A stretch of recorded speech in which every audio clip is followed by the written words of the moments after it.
Bismillahirrahmanirrahim. Assalamualaikum warahmatullahi wabarakatuh. Alhamdulillah wa syukrillah wa la hawla wa la quwwata illa billah. Qala rabbi syrah li sadri wa yassir li amri wahlul 'uqdatam min lisani yafqahu qawli.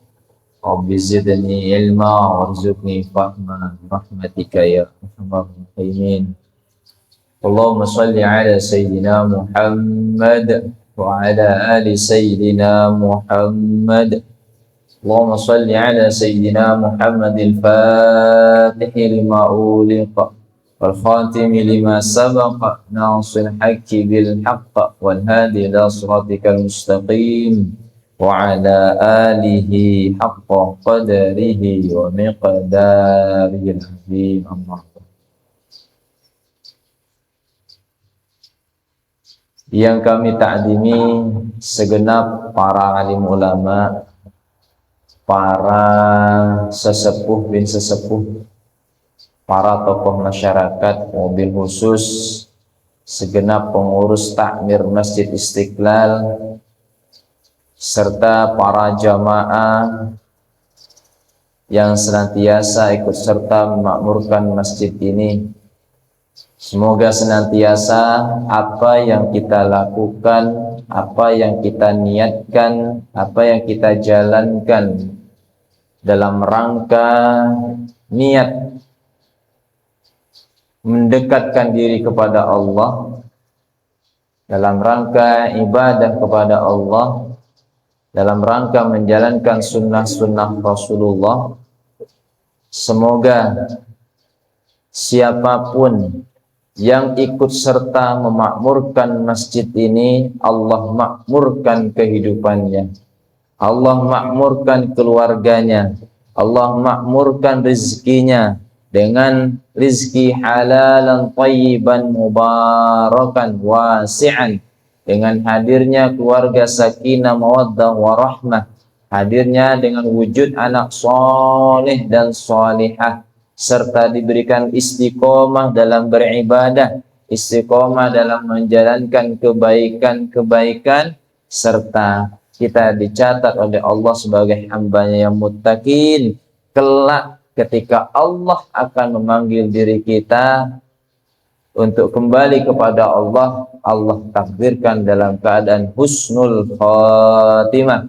Amin ya rabbal alamin. Untuk itu mari kita mengawali kegiatan ini bersama-sama membaca suratul Fatihah.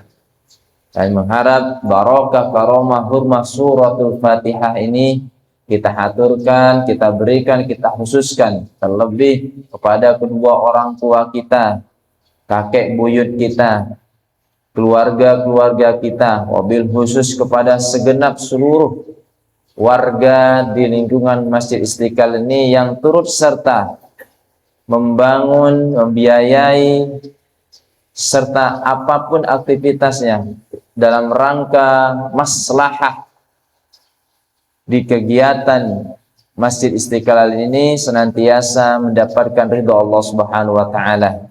Ala hadhihi niyyah liqadin salihah syafaati Rasulullah sallallahu alaihi wasallam. Al-Fatihah.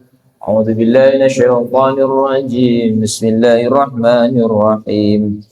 Alhamdulillahirabbil alamin arrahmanir rahim.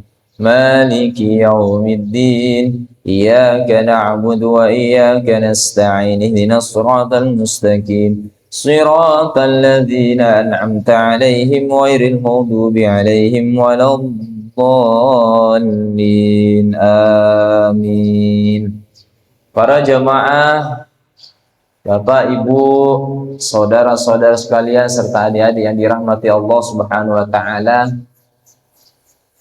Alhamdulillah ala ni'matillah, syukri ala kulli syai'in minna minallah wa ilallahu ala Allah. Hari ini Allah takdirkan kita mendapatkan keberkahan rizki berupa nikmat umur yang alhamdulillah hari ini Allah takdirkan kembali kita dibangunkan pasca dimatikan sejenak, kemudian dilanjutkan dengan ibadah yang sangat mulia. Ada yang menjalankan mulai dengan qiyamul lail atau sholat tahajud atau sholat sunnah yang lainnya, dilanjutkan dengan kegiatan ibadah sholat di masjid ini hingga dilanjutkan dengan ta'lim subuh. Maka mudah-mudahan semuanya senantiasa diberkahi Allah Subhanahu wa taala. Allah kabulkan hajat kita, hajat dunia dan akhirat kita. Amin ya rabbal alamin. Para jamaah yang dirahmati Allah Subhanahu wa taala, hitung-hitung masih suasana Idul Fitri walaupun sudah masuk pekan ketiga. Atas nama pribadi saya menyampaikan minal aidin wal faizin kullu amin wa antum bi khair. Saya pribadi memohon maaf lahir batin atas semua kehilapan, kesalahan, dari semua kekurangan yang saya miliki. Terlebih lebaran kemarin saya tidak ke sini. Ya selain memang rutenya belum nyampe ke sini, belum ada jadwal ke sini juga, tapi alhamdulillah ketemu lagi subuh ini. Mudah-mudahan senantiasa sehat walafiat, saling memaafkan dan melanjutkan apa-apa yang telah kita jalani di bulan Ramadan, terus diistiqomahkan. Yang sudah baik di bulan Ramadan, ayo lanjutkan. Terlebih tanpa terasa, kalau hitung-hitung ya tidak sampai 2 bulan ini, kita akan melanjutkan ibadah akbar lagi. Setelah Idul Fitri, Allah akan pertemukan diri kita dengan Idul Adha. Maka apa yang harus dipersiapkan? Sebagaimana disampaikan tema kita pada pagi hari ini, yakni menjadi panitia yang amanah, maka pembagian pun akan berkah. Kembali karena ini materi tahunan, dan sebelumnya setelah kita bahas tentang manajemen kurban, bahkan alhamdulillah sampai melaksanakan praktek perbahan dan teknis sehingga layanan lebih mudah, maka kita sampai saat ini kepada bagaimana menjalankan amanah menjadi kepanitiaan agar apa yang kita lakukan dirasakan berkahnya. Artinya ketika sudah berbicara tentang berkah, ziyadatul khair, yang dirasakan adalah kebaikan yang terus berlanjut. Artinya di sini bagaimana kita memberikan manfaat. Khairun nas anfa'uhum linnas. Sebaik-baik manusia adalah yang paling banyak memberikan manfaat kepada orang lain. Namun ketika bicara tentang kurban, maka tentu kita tidak bisa menjalankan sendirian. Tidak bisa. Kenapa? Karena dari sejak zamannya Nabi Ibrahim, beliau tidak sendirian ketika mendapatkan amanah kurban tersebut. Bahkan sampai zamannya Rasulullah juga beliau tidak sendirian dalam menjalankan kurban tersebut. Maka mari kita ingatkan bahwasannya Allah Subhanahu wa taala berfirman, A'udzubillahi minasyaitonir rajim. Inna a'tainakal kautsar fasholli li rabbika wanhar inna syani'aka huwal abtar. Maka mari ketika kita mengingat ayat ini, sesungguhnya Allah Subhanahu wa taala telah memberikan nikmat yang sangat besar.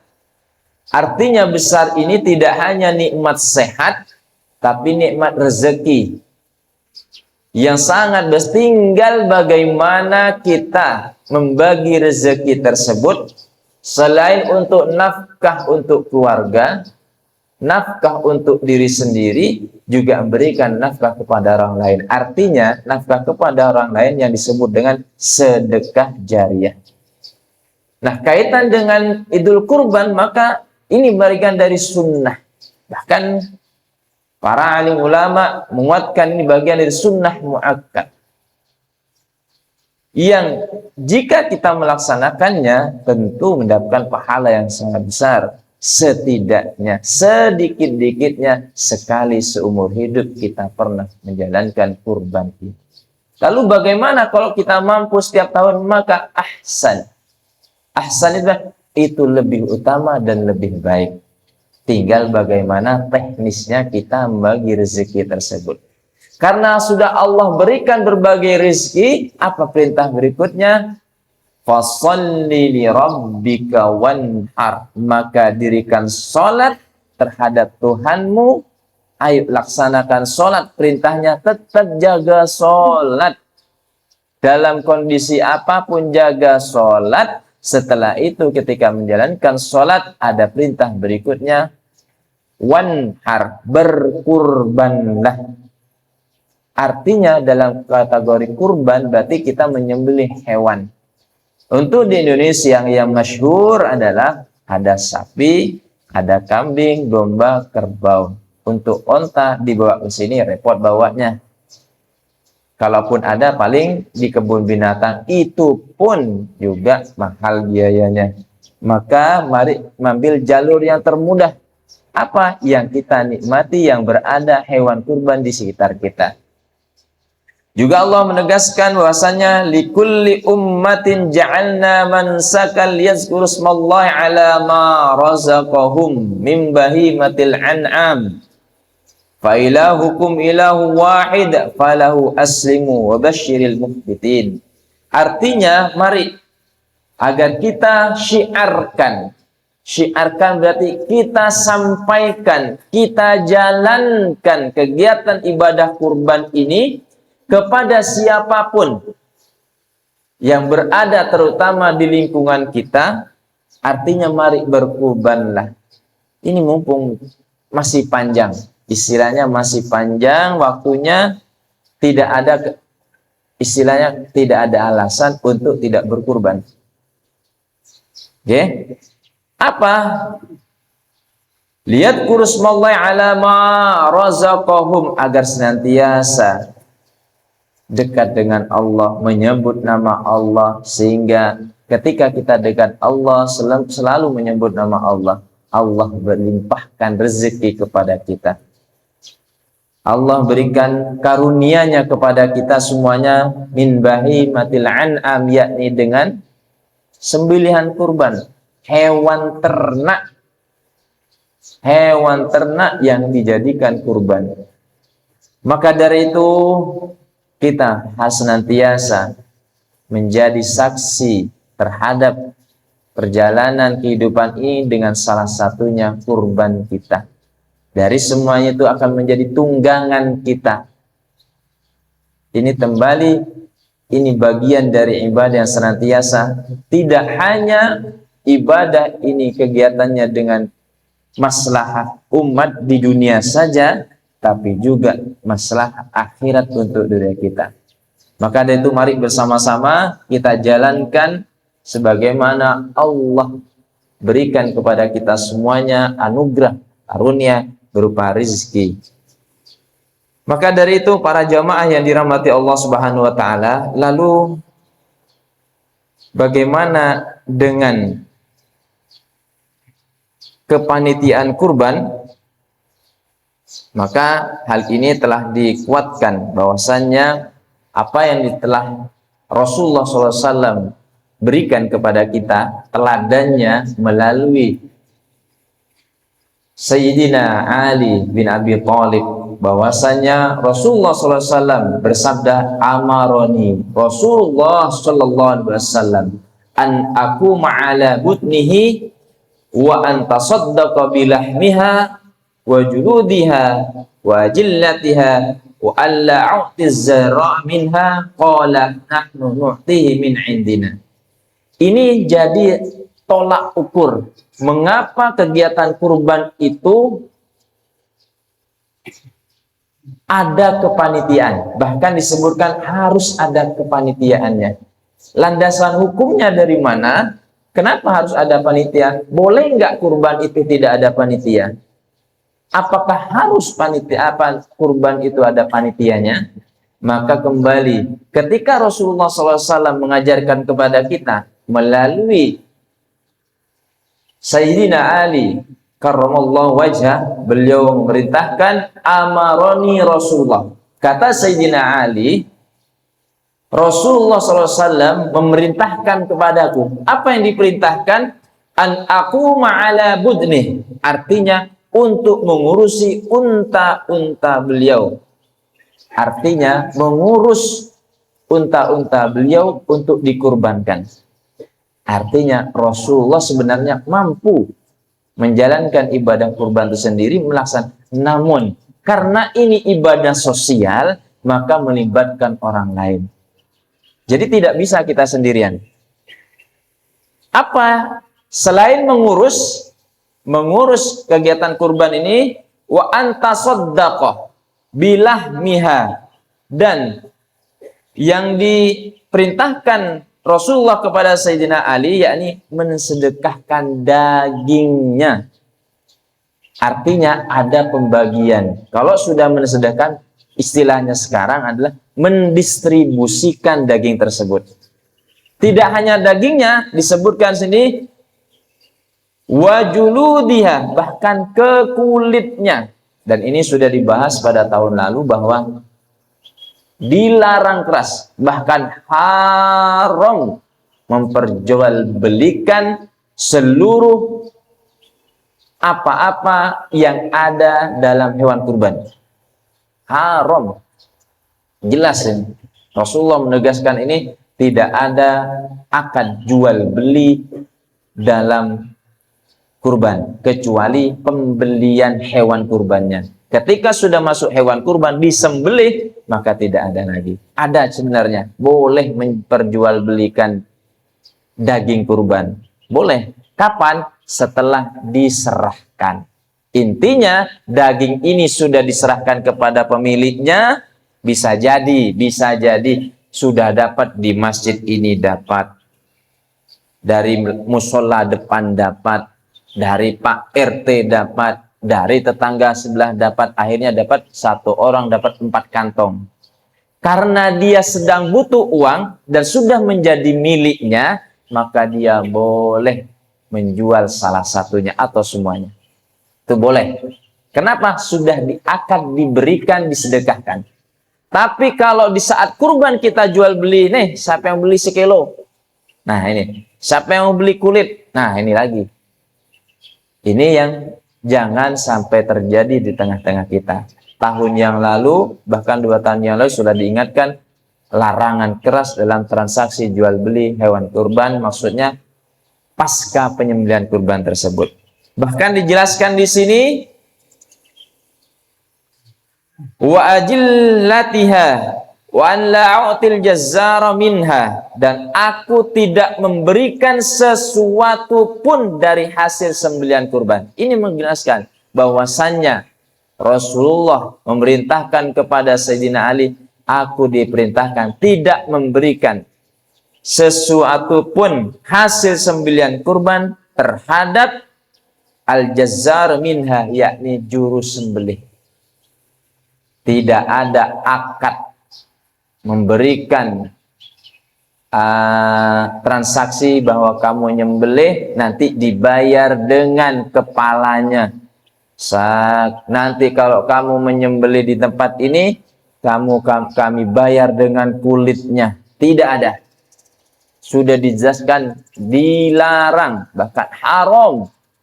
Lalu bagaimana kalau memang bersepakat panitia wabil khusus sahibul kurban, maka dihadiahkan. Maka perlu nanti yang namanya di bahasan ini dasar hukumnya dulu ya. Ini kita mau bahas dasar hukumnya.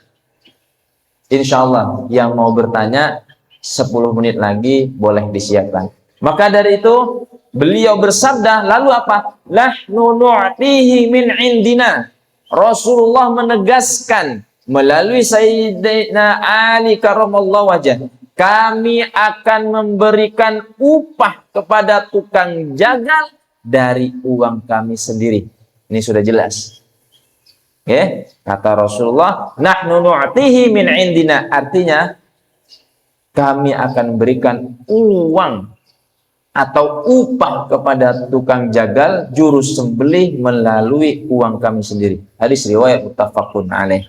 Maka dari sini, Bapak Ibu yang dirahmati Allah Subhanahu wa taala, lalu bagaimana dengan kita yang berada di masjid ini? Maka karena ini untuk berpikir masalah maslahah kebersamaan, mari yang perlu kita kuatkan kaitan dengan kepanitiaan ini adalah amanah yang harus dijaga.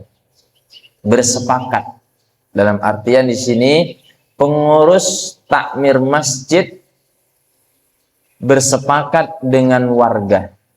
Jadi jangan sampai pengurus karena menjadi pengurus kita langsung main tunjuk. Artinya di sini harus ada mufakat.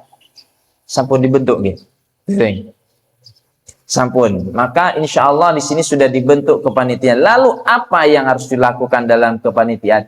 Pertama, saya ingatkan ketika sudah ditunjuk kepanitiaan, bahasanya zaman sekarang harus ada job desk. Apa itu job description-nya? Harus paham tugas masing-masing. Artinya karena kaitan dengan layanan ini harus kolaborasi dan koordinasi. Tugasnya jelas. Bapak di bagian apa? Ibu di bagian apa?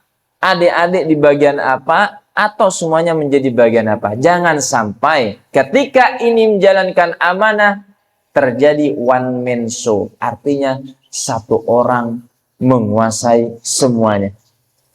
Full power.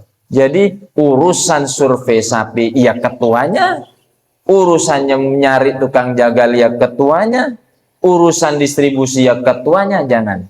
Semuanya diberikan peran masing-masing. Ini harus jelas. Kemudian setelah panitia kurban terbentuk sudah jelas tugas-tugasnya masing-masing, sehingga paham dengan tugasnya tersebut, maka berikutnya adalah lakukan, susun agendanya. Apa yang harus kita lakukan berikutnya? Perlu tidak hanya rapat, habis itu susun agendanya. Apa target berikutnya? Ini sudah dibentuk, berarti ayo kita silaturahmi kepada sahibul kurban, orang-orang yang pernah berkurban tahun lalu, diajak untuk bisa berkurban di sini.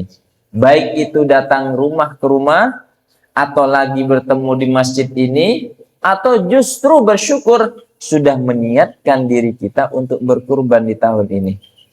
Caranya insya Allah ada jalan kemudahan dari Allah kalau kita bisa meniatkan untuk berkurban tersebut.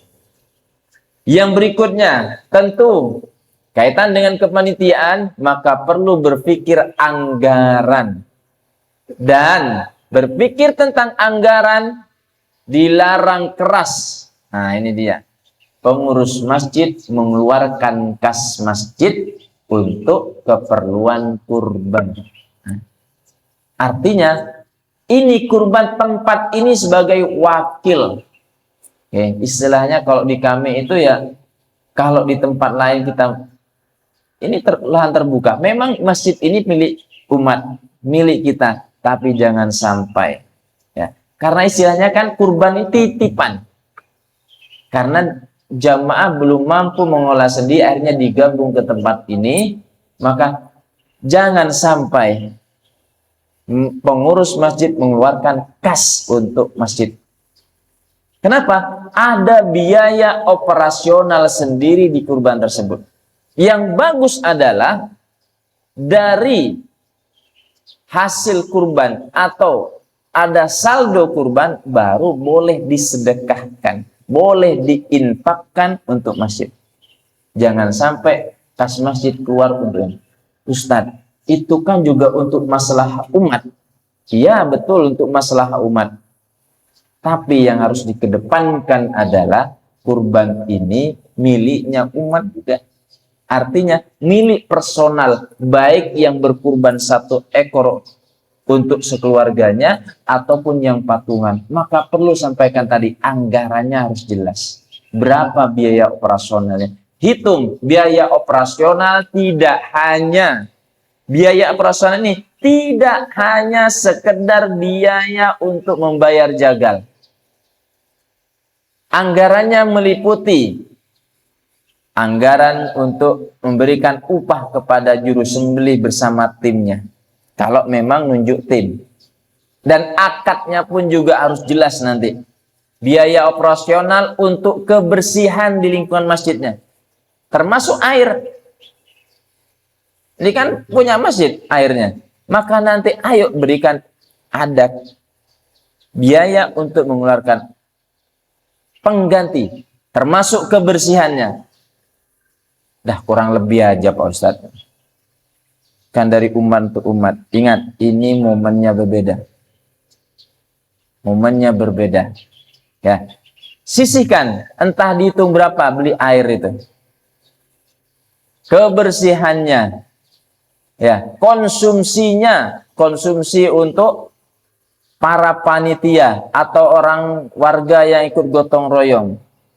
Termasuk plastiknya dan lain-lain. Itu harus jelas anggarannya.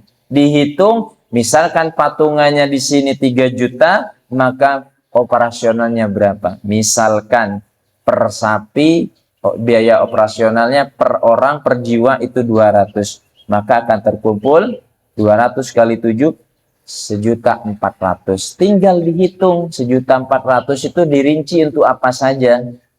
Ini harus jelas, ge.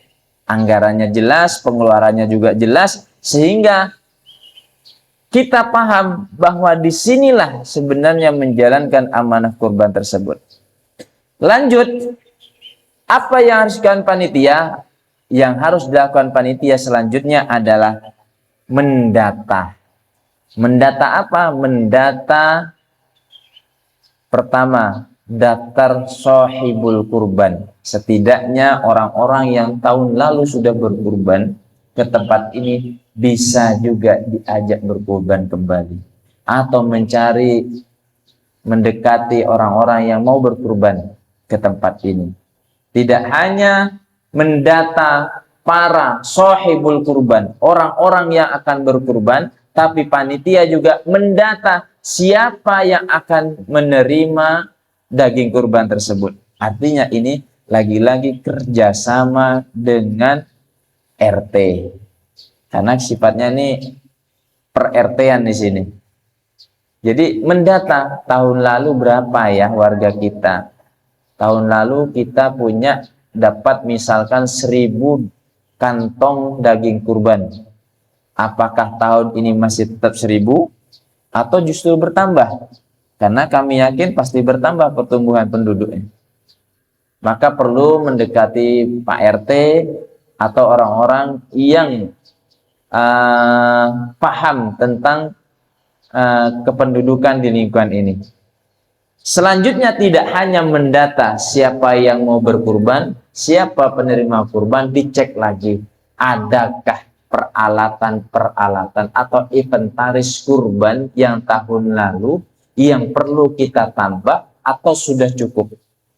Sehingga lagi-lagi di sini ini bisa keberlanjutan. Masa setiap tahun beli pisau terus, beli ember terus. Kalau plastik pasti. Nah, biasanya kan kayak inventarisnya kurban, pisau biasanya hilang jejak. Tidak hanya panitia yang hilang jejak, punya juru sembelih pun kadang hilang jejak. Jadi itu, kami pun langganan hilangan pisau itu. Tahu-tahu taruh disimpan, di mana ini pisau ini sudah. Ya sudah, mau apa lagi dicari nggak ketemu? Dah, mudahan bermanfaat, walaupun sedih di hati. Pisaunya nggak nanggung-nanggung Pak. Kalau punya Ustaz Busairi ini, ya minimal lah yang pisau-pisau harga 400, ada 1 juta punya beliau ini. Kalau hilang ya sudah, mau gimana lagi. Baik, ada pertanyaan. Ini baru muqaddimah ini, baru terkait dengan panitia kurban. Ada 4 poin yang mau saya sampaikan. Ini baru poin pertama. Oke, lanjut.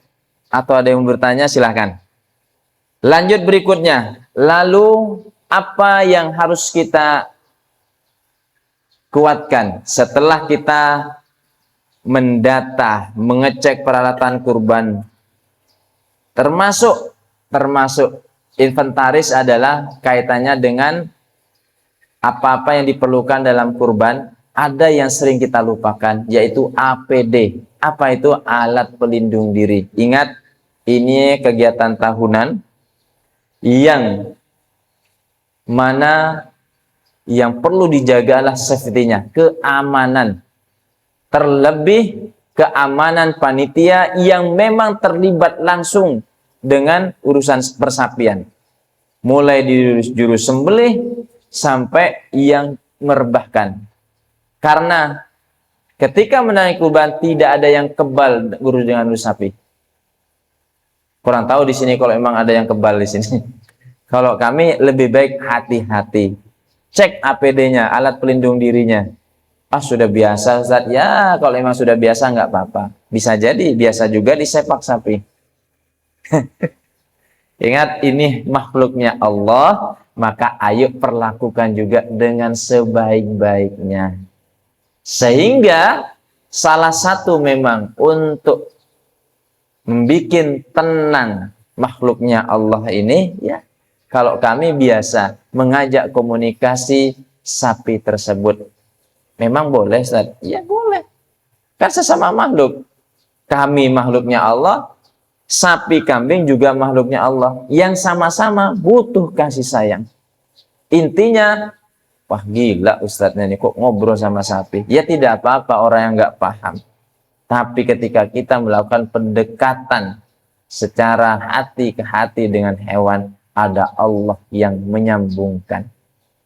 Ibarat HP dan sinyal, nggak mungkin nyambung kalau nggak ada sinyalnya. Sinyalnya apa? Lagi-lagi pakai data kalau HP. Tapi kalau urusan kurban, Allah yang mengkonekkan dengan hati. Ini yang perlu dikuatkan. Baik. Maka selanjutnya masih di tahap pertama kaitan dengan penanganan kurban. Maka selaku panitia yang harus diingat adalah ada yang namanya akad kurban. Akad kurban ini meliputi 4 unsur. Akad kurban ini yang harus sama-sama kita pahami adalah meliputi 4 unsur. Yang pertama, sahibul kurban. Artinya orang-orang yang akan berkurban ke tempat ini. Itu wajib dilaksanakan akad. Sehingga ketika akad itu terjadi, maka halal dan sah dalam perjalanannya. Yang kedua, panitia kurban yang akan menjalankan amanah dalam penanganan kurban ini. Siapa? Orang-orang yang sudah ditunjuk yang bersepakat di masjid ini. Yang ketiga, akad yang harus dilakukan adalah pemilik sapi. Artinya pemilik sapi ini petani. Orang yang menyediakan hewan kurban. Ini juga perlu diakad. Dan yang terakhir adalah orang yang keempat yang harus yang terlibat dan harus diakad adalah juru sembelih atau jagal bersama timnya. Bagaimana akadnya? 2 tahun yang lalu atau setahun yang lalu kami membuat contoh akad terhadap 4 ini. Sudah ada kami buatkan. Tinggal kalau berkenan nanti kami berikan lagi ke Pak Suminto, dipelajari, dibahas. Kalau cocok silahkan jalankan. Kalau kurang boleh ditambah. Kalau lebih boleh dikurangi. Intinya itu boleh di ATM. Bukan ATM duit ya.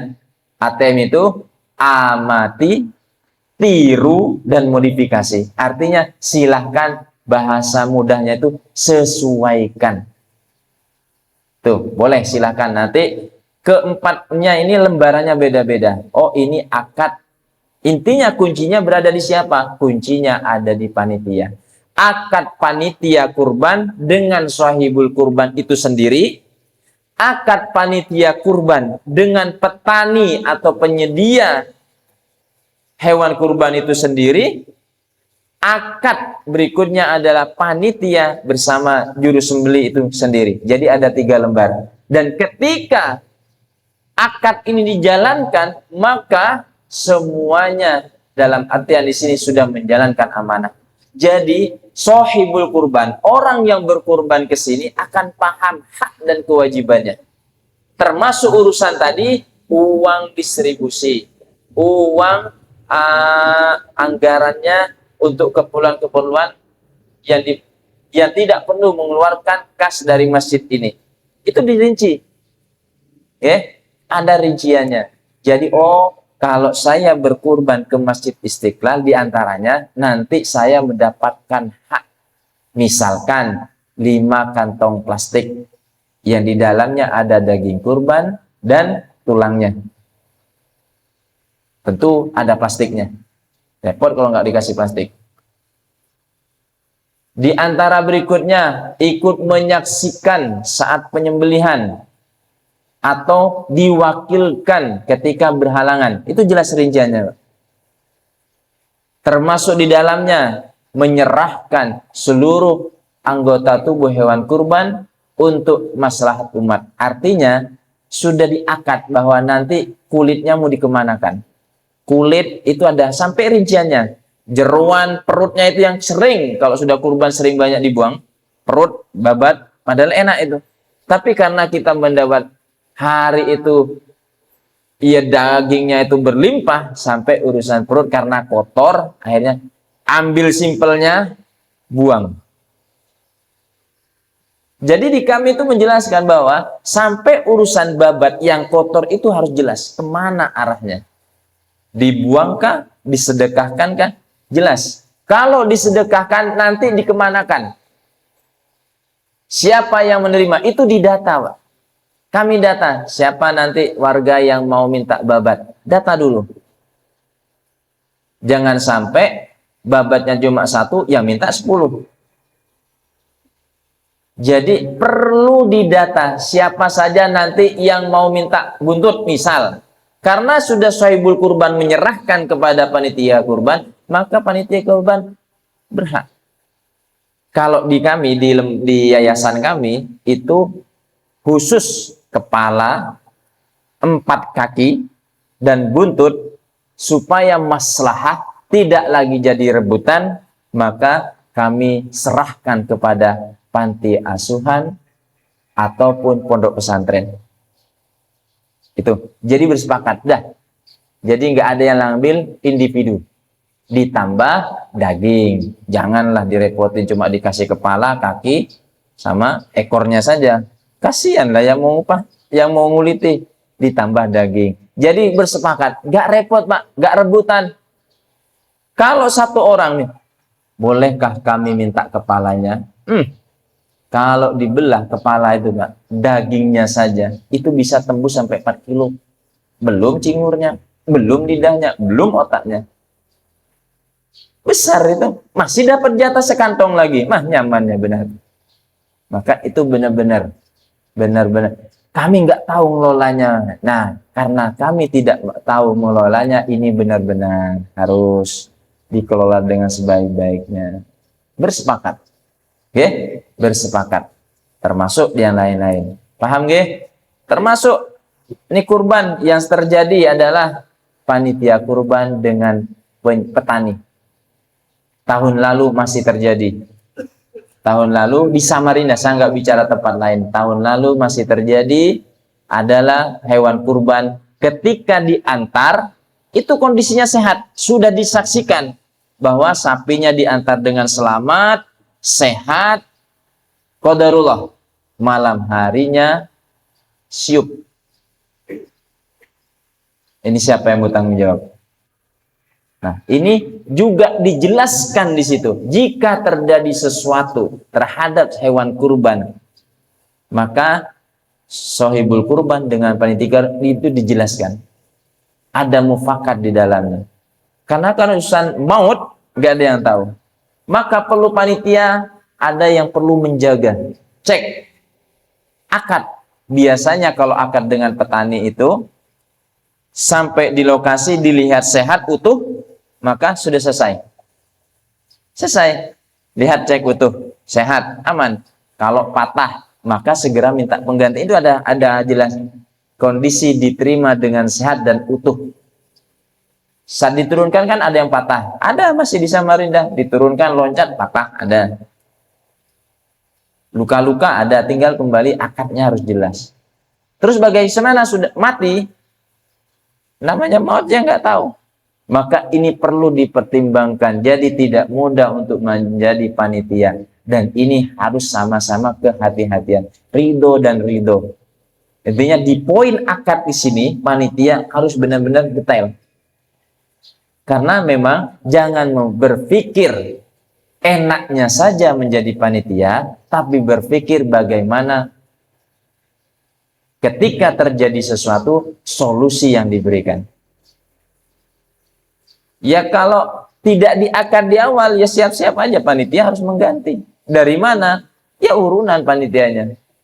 Giliran urunan nggak mau. Giliran bagi daging, mau. Bahkan berebut.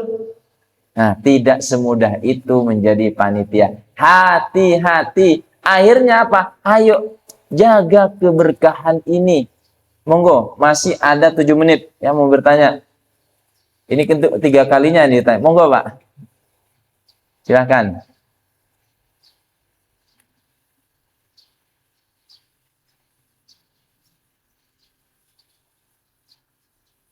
Mik. Assalamualaikum warahmatullahi wabarakatuh. Waalaikumsalam. Terima kasih kesempatan yang diberikan. Untuk kurban sapi satu 7 orang dengan iuran 1 orang 3 juta. Kemudian panitia kurban adalah merupakan titipan untuk melaksanakan si kurban. Tadi disampaikan bahwa uang kelebihan kurban bisa disedekahkan ke masjid. Yang ingin saya tanyakan adalah, misalnya panitia sudah membelikan hewan kurban, kemudian dibelikan dengan standar minimal harga dari iuran si kurban, lalu uangnya itu lebih. Kelebihan uang itu andai kata pembeliannya itu di atas standar minimal, maka akan mendapatkan sapi yang lebih dari standar minimal itu, dari kelebihan uang yang disedekahkan itu. Bagaimana hukumnya? Kalau misalnya kelebihan uang itu andai kata dibelikan, tambahkan, itu bisa mendapatkan sapi yang lebih dari standar minimal, sehingga mungkin kalau yang kurban ini tahu, merasa kok dibelikan sapi yang standar minimal, andai kata itu ditambahkan masih bisa di atasnya. Demikian yang saya tanyakan, gimana hukumnya sedekahnya tadi. Terima kasih. Assalamualaikum warahmatullahi wabarakatuh. Waalaikumsalam. Baik, bismillah. Baik, ini di antara tugas panitia. Di antara tugas panitia adalah melakukan survei, cek. Jadi, kami sudah langganan Ustadz di satu tempat. Ingat, langganan itu bisa jadi memang petaninya amanah, bisa jadi tahun ini kemarin amanah, tahun sebelumnya amanah, bisa jadi tahun ini bisa amanah lagi atau tidak. Maka perlu namanya survei. Artinya survei ini tidak sendirian, tidak didominasi satu orang. Ada tim survei sendiri. Artinya ada pembanding. Berbicara sebelum kelebihan uang nih ya. Maka ketika sudah melakukan pembandingan, jangan kami sudah langganan Ustaz, enak di sana Ustaz.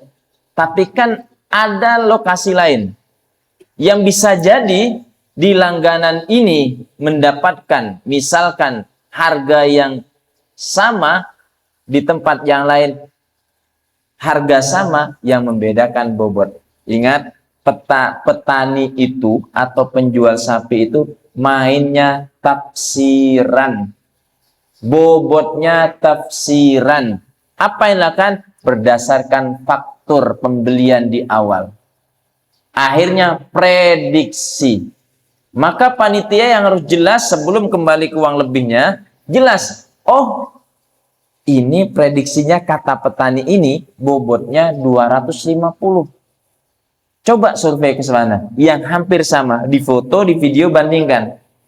Ini perlu ketelitian. Kok di sini bilangnya 270 ya? Sudah ada selisih nih.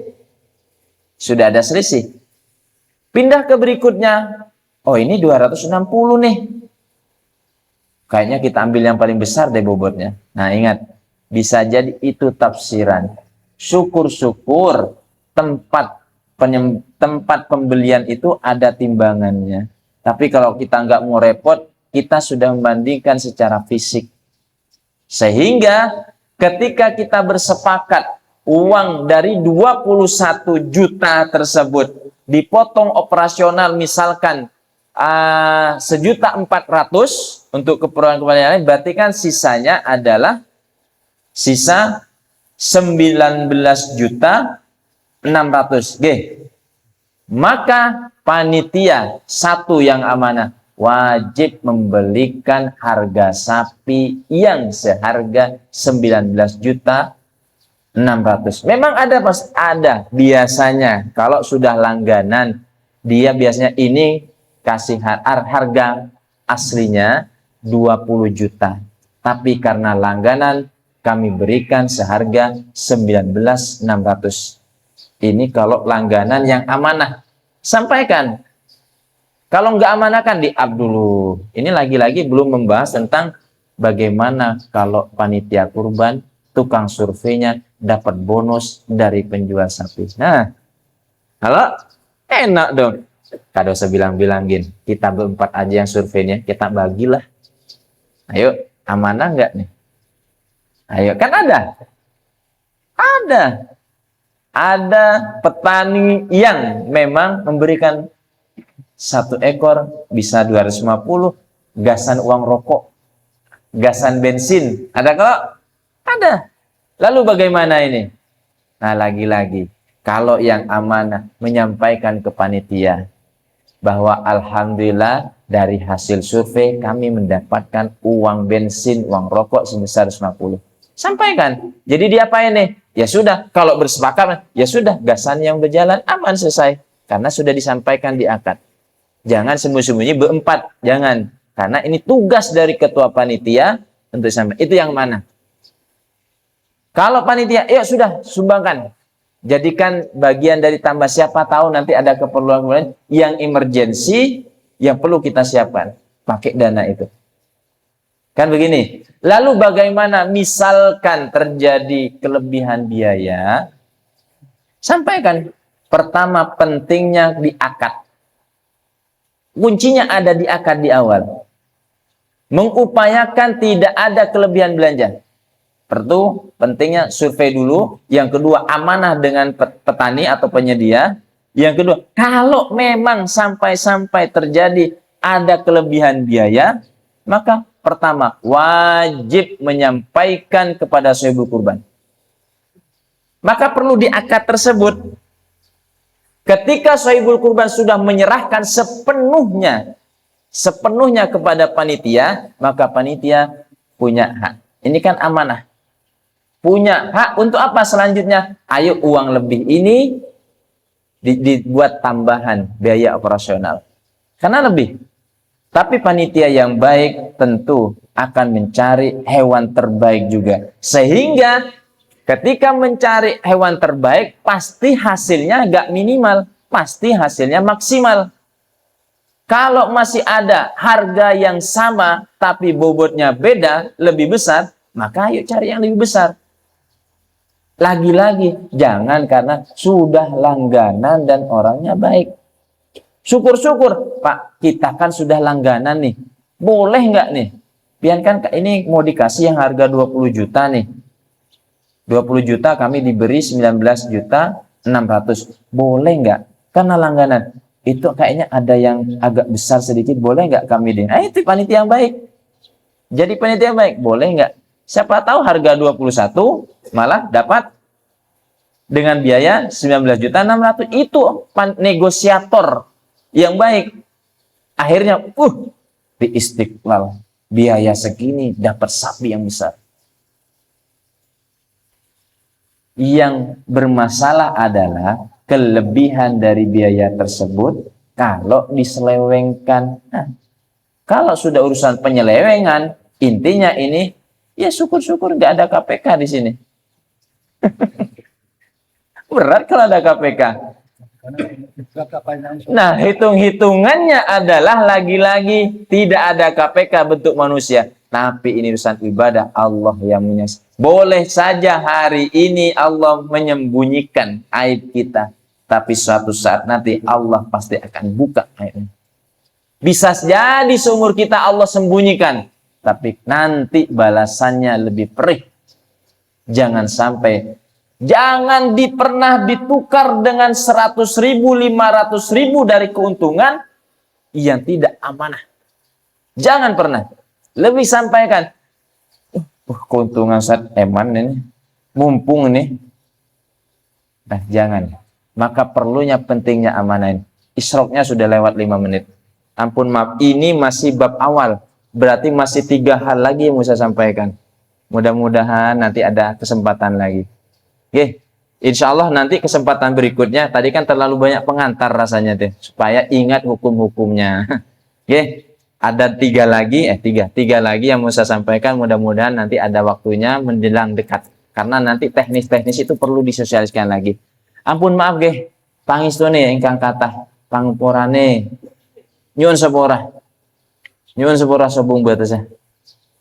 Ya ampun maaf ge, minta halal minta redanya. Mudahan Allah ridho terhadap yang kita lakukan. Apa-apa yang disampaikan ini mudah-mudahan bermanfaat dan mendatangkan maslahah serta terus menjaga amanah dan Allah ridho terhadap yang kita lakukan. Rabbana hab lana min azwajina wa dhurriyyatina qurrata a'yun waj'alna muttaqina imama. Allahumma hdina shiratal mustaqim shiratal syuhada was shalihin. Allahumma hdina shiratal mustaqim shiratal anbiya wal mursalin. Allahumma hdina shiratal mustaqim shiratal ladzina an'amta 'alaihim ghairil maghdubi 'alaihim waladdallin. Rabbi hab li minas shalihin. Rabbi hab li muqimas sholati min dzurriyyatina wa taqabbal du'a. Rabbana atina fid dunya hasanah wa fil akhirati hasanah wa qina adzabannar. Rabbana ighfir lana dzunubana wali walidina warhamna kama rabbayana shaghira. Sallallahu alaihi wasallam wa alihi wasallam. Subhana rabbika rabbil izzati amma yasifun wa salamun alal mursalin alhamdulillahi rabbil alamin. Hadallahu wa iyyakum ajma'in. Semua kebaikan karena murni Allah yang mengantarkan lisan saya. Semua kekurangan saya minta maaf dan insyaallah siap mengkoreksi, siap mempelajari untuk terus baik dan terus baik. Wallahu muwaffiq ila aqwamit thoriq. Assalamualaikum warahmatullahi wabarakatuh.